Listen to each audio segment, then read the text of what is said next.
Now going into the third year of the infamous consent decree that was formulated in a matter of about 10 days in April of 2008, behind closed doors, without any public input or review. The consent decree sets a very disturbing precedent. And in my mind, the consent decree is a classic example of how not to formulate and implement environmental policy. Let me give you some observations that I'm making in my current project of writing a detailed case study of this consent decree fiasco. First, policy is whatever government says and does. And it appears now to be the policy of the federal government to arbitrarily deny public participation in the formation of seashore access policies.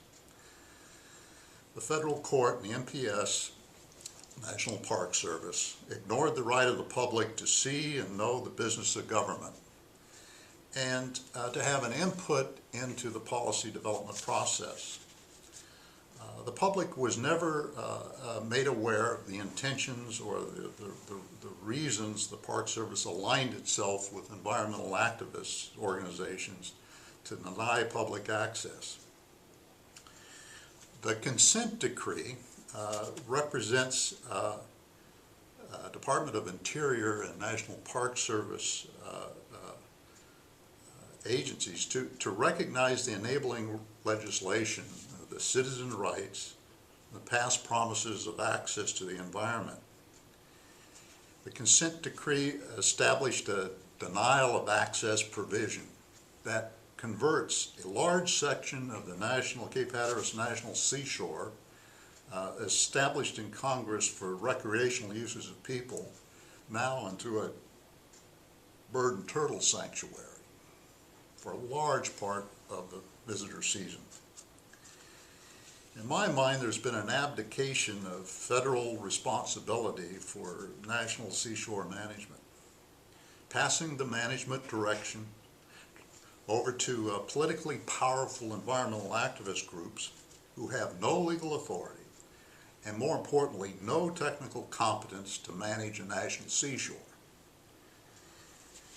This consent decree is an environmental management plan that violated the provisions of the National Environmental Policy Act.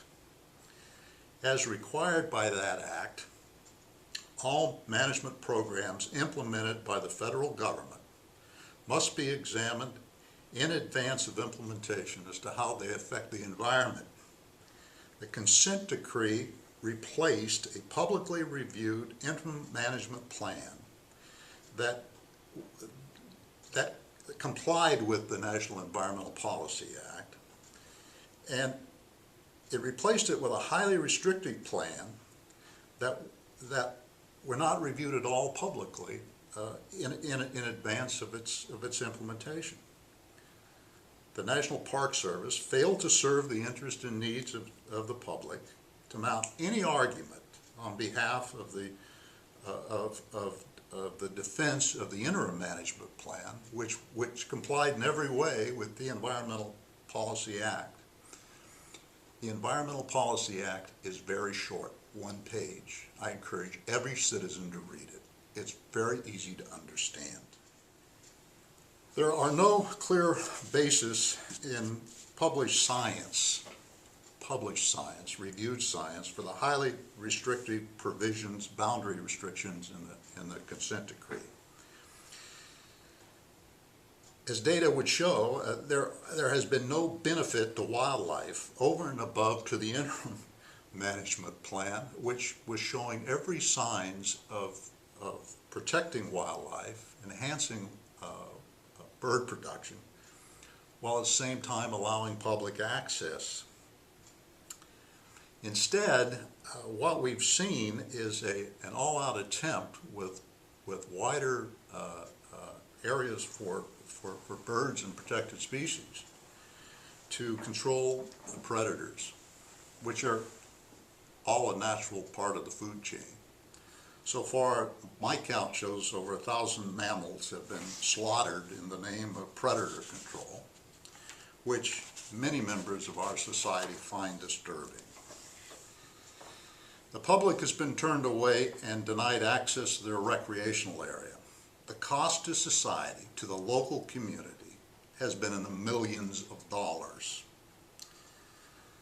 The federal government alone in the last 2 years has spent over $1 million implementing the provisions of the consent decree, to include a $100,000 fee paid to the environmental organizations for, quote, winning their law case.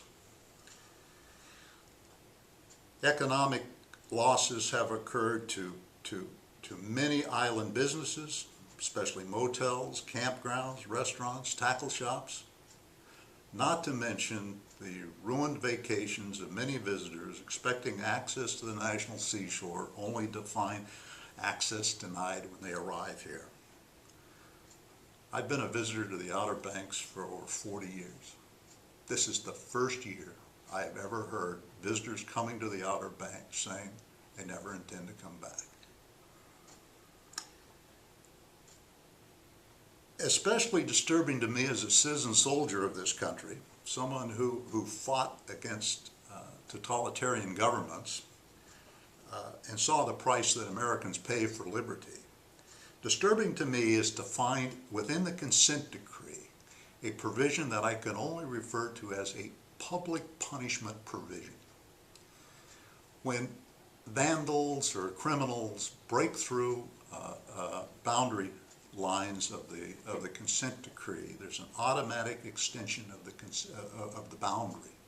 The public is punished, not the vandal. You know, this has gotten to be such a disturbing issue with many seashore-loving citizens. The citizen groups have even offered rewards out of their own pockets for the capture and conviction of these vandals. Ladies and gentlemen, that's a police function. That is not a function that should be provided for by private citizens. The Park Service has had numerous opportunities to go back to the court and ask for relief from that provision. They have chosen not to.